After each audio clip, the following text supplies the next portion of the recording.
আপনি জানেন কি রাস পূর্ণিমা কেন পালন করা হয়?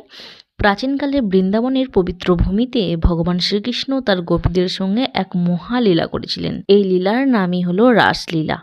রাস পূর্ণিমার দিন চারিদিক ছিল চাঁদের সোনালি আলো, ফুলের গন্ধ, যমুনার শীতল হাওয়া। গোপীরা কৃষ্ণের বংশীর সুরে মুগ্ধ হয়ে বৃন্দাবনের বনে ছুটে এসেছিলেন। তাদের হৃদয় ভালোবাসায় ভরে উঠেছিল। তারা শুধু একটাই ইচ্ছা করেছিল যেন কৃষ্ণের সঙ্গে মিলন ঘটে। তখন কৃষ্ণ তাদের প্রেম ও ভক্তির মূল্য বুঝে অসীম রূপে প্রকাশিত হন। প্রত্যেক গোপীর সঙ্গে কৃষ্ণ একসাথে নাচতে লাগলেন। চাঁদের আলোয় বাঁশির সুরে দেবতারা আকাশ থেকে ফুল বর্ষণ করতে লাগলেন।